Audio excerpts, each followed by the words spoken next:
السلام عليكم. اسمي خالد. 안녕하세요. 고고아프리카 아랍어 팀장 민웅기입니다. 고고아프리카에서는 아라비스트라는 아이디를 쓰고 있습니다. 민더 아라비스트. 그래서 국내에서는 한 번도 그 누구도 사용하지 않은 아라비스트라는 영단어를 사용하여 아랍 문화권의 콘텐츠를 주도하고 있습니다. 오늘 제가 여러분께 전달하고자 하는 메시지는 간단합니다. 아라비스트, 당신도 할 수 있다.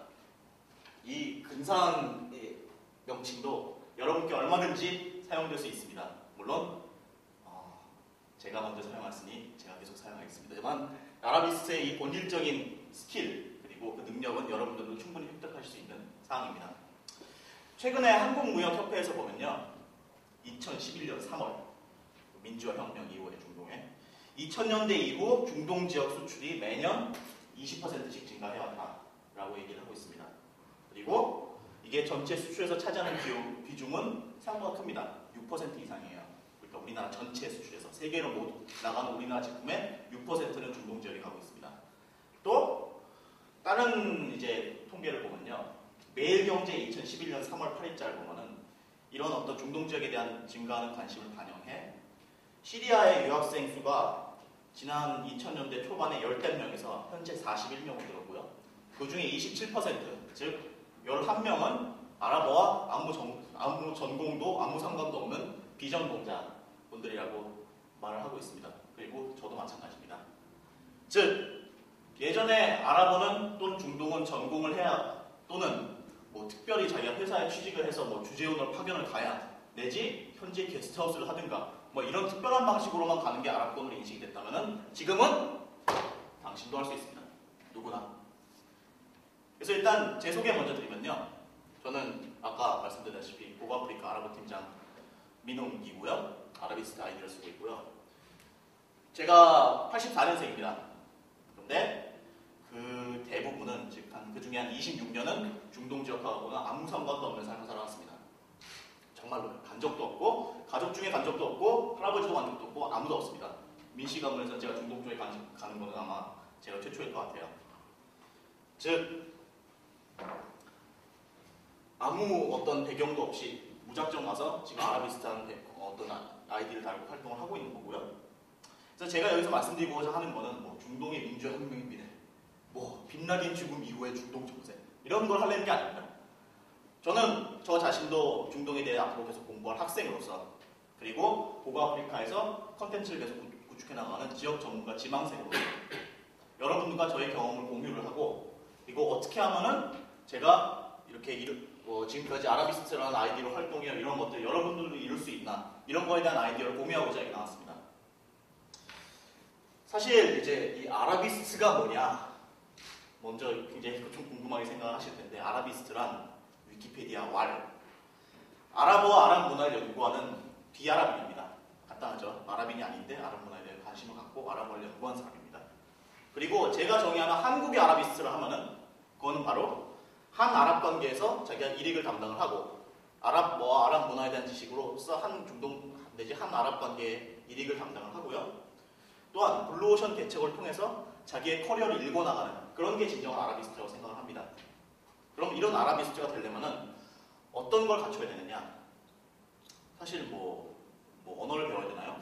현재 2년을 살아야 되나요? 3년을 살아야 되나요? 전공을 해야 되나요? 그런 필요 조건 이런 게 있지 않겠습니까? 제가 생각하기에 아라비스트가 되려면은 전공 필요 없습니다, 솔직히. 관련 학과에 들어가야 되나 이런 분이 많이 오시는데 그런 건 아닙니다. 오히려 아라비스트는 제가 생각하기에 다음에 3가지 요소를 갖추면은 충분히 누구나 아라비스트가 될 수 있다고 생각하고 제가 지금까지 그거를 실천해 옴으로써 중동 관련 커리어를 계속 쌓아왔습니다. 일단 첫 번째는 아라비스트가 되려면은 아까 아라비스트 정의는 뭐라고 했죠? 아랍어와 아랍 문화에 관심을 갖는 비아랍인입니다. 아랍어, 언어가 들어가잖아요. 즉 외국어를 갖춰야 됩니다. 아라비스트는 맨땅에 헤딩하는 식으로 한국어만 들고 와서 될 건 아니고요. 첫 번째 중동 지역에 진출하시겠다면 그 중동 지역에서 말하는 언어, 즉 아랍어, 히브리어, 터키어, 이란어, 기타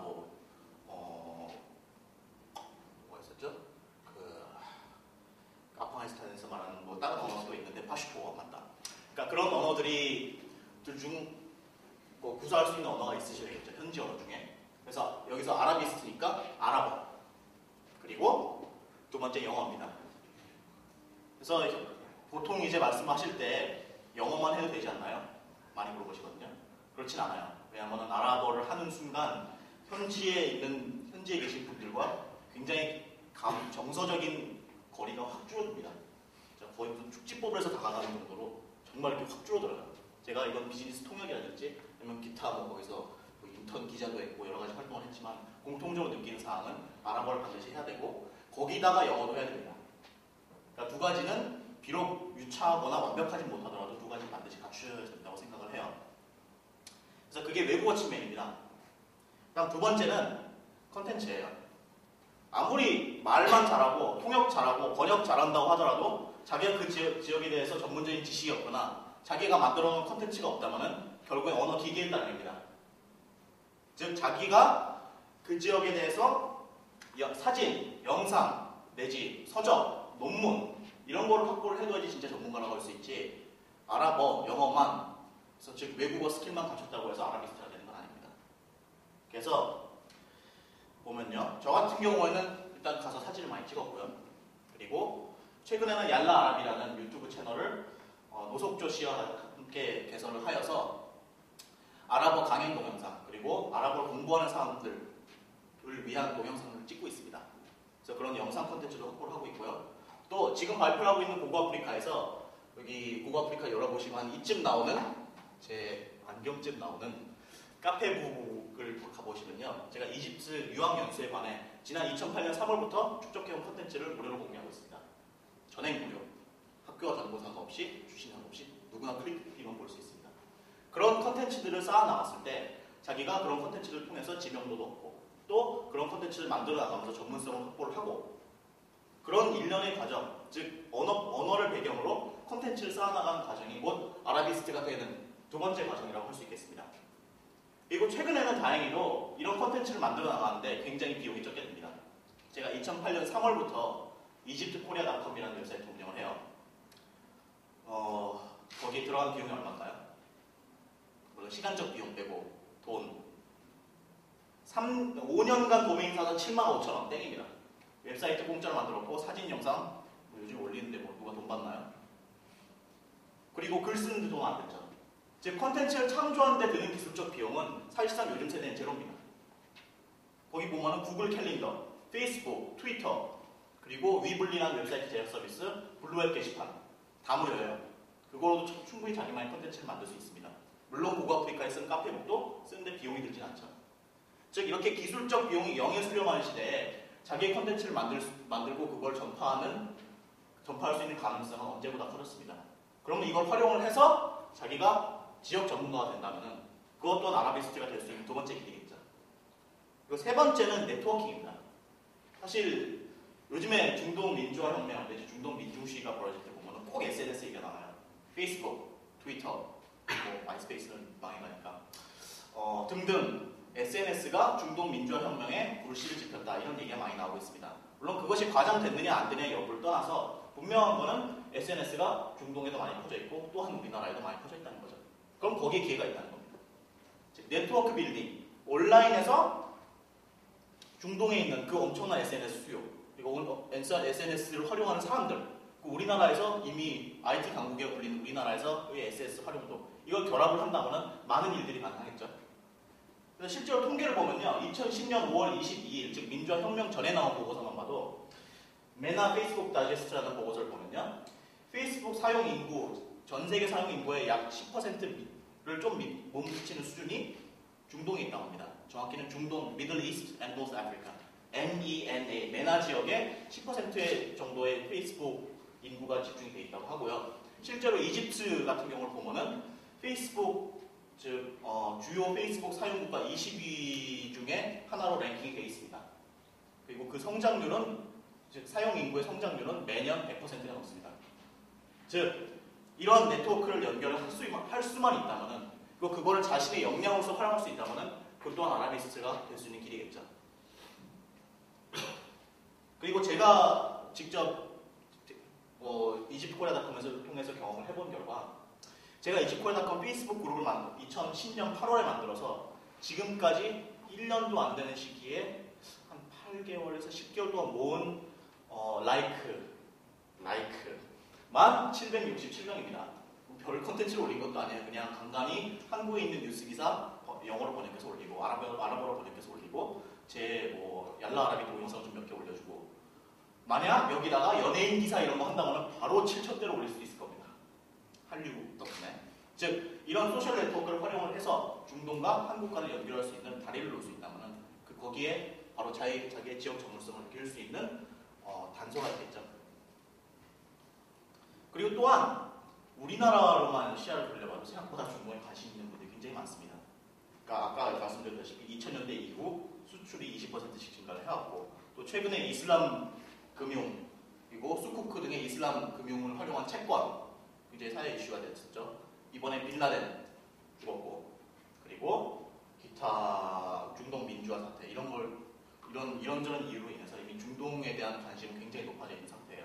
심지어 여러분들 주변에 보면은 집에 갑자기 난데없이 아랍어 서적이 꽂혀 있다. 라든지 뭐 저희 고3 자녀가 있는데 아랍어를 공부한다. 내지 뭐 중동 여행을 갔다 왔다. 터키, 그리스, 이집트 일주 유명하잖아요 요즘에. 중동에 은근히 관심 있는 사람들이 주변에 있어요. 하지만 없는 게 뭐냐? 바로 이런 사람들 이어줄 네트워크입니다. 이런 사람들이 갔다 와서 자기가 나름대로 중동에 대해서 보고 느끼고 배운 것들을 공유할 수 있는 네트워크가 없는 거예요. 그게 예컨대 여행 카페에 조금 쌓여있고, 개인 블로그에 조금 쌓여있고, 저기 트위터에 조금 올라가있고, 페이스북에 조금 올라가있고, 여기저기 많긴 많은데 이걸 한 군데로 모으는 거는 아직 중동간에서는 정보 네트워크가 없습니다. 또한 이를 반영하여 중동에 대한 관심을 공유할 수 있는 인맥의 네트워크도 아직은 굉장히 부족한 실정이에요. 그래서 제가 현재 추진을 하고 있는 것은 여러 가지입니다. 첫 번째, 이집코리아닷컴이라는 웹사이트를 단순히 이집트 정보를 공유하는 할 것이 아니라 모모코리아닷컴, 예컨대 모로코코리아닷컴, 사우디코리아닷컴, 쿠웨이트코리아닷컴처럼 모모코리아닷컴이라는 브랜드로 확장을 시키고, 이를 통해서 지역정보 네트워크를 구축을 하고요. 다음 두 번째로는 전국 학부에 있는, 대학에 있는 중동에 관심 있는 학생들의 네트워크를 만드는 겁니다. 그래서 이거를 제가 전국 중동학회, 전국 대학 원 중동학회 포털 이렇게 해서 현재 연세대, 고려대, 서울대, 한국외대, 명지대에 있는 중동학회들을 하나로 엮어놨습니다. 이렇게 네트워크를, 즉 국내에서 중동에 대한 관심을 갖는 인재들의, 그리고 그 정보의 네트워크를 만들 수가 있다면은, 그리고 이거를 아까 말씀드린 중동에서 많이 활용되는 SNS와 엮어서 아랍권과 한국 사이의 온라인 교류를 증진시킬 수 있고, 이거를 오프라인 인맥으로 또 변화를 시킬 수 있다면 그 안에 굉장한 기회가 있을 것이라고 생각을 하고, 그거에 아라비스트를 낼 수 있는 세 번째 단서가 있다고 생각을 합니다. 그래서 이런 사례가 대표적인 예로 제가 있었던 제가 지금도 현재 동문 회원으로 있는 연합중동학회 엘레빗이라는데요. 원래는 연세대 중동학회로 출발했습니다. 근데 지금은 연세대 띄고요. 연합중동학회입니다. 왜냐? 대학 출신 7개 대학 출신, 7개 대학 출신, 10개 전공 출신의 학생들이 22명이나 있어요. 저희 학교에. 뭐냐? 더 이상 연세대라는 간판도 당연히 의미가 없고, 이렇게 다양하고 많은 사람들이 중동 그리고 아랍권에 관심을 갖고 계시다는 얘기입니다. 그래서 이렇게 개방적인 네트워크를 확보를 하고, 이를 통해서 다른 대학교에 있는 중동학회들과 또 개방적으로 교류를 하고 있어요. 즉 이렇게 네트워크를 만드는 것이 제가 지금 하고 있는 겁니다. 그 외에 네트워크를 형성을 하려면 몇 가지가 더 필요해요. 그것을 제가 명명을 해봤습니다. PINE, 파인 추위 아시죠? 중동의 야자수. PINE가 갖춰졌을 때 그 네트워크가 굉장히 효율적인 그리고 효과적인 결과를 낳는데요. 그게 뭐냐면은 첫 번째 프레스티지. 즉 이 네트워크에 속했을 때, 이 중동학회라는 네트워크에 속했을 때 나는 뭔가 특별하다는 특권 내지 어떤 특별하다는 의식, 이런 걸 심어주는 게 중요합니다. 프레스티지. 그 다음 두 번째 인센티브. 프레스티지만 있는데 실제로 도움을 안 합니다. 시간만 빼서 이러면 요즘에 안 해요.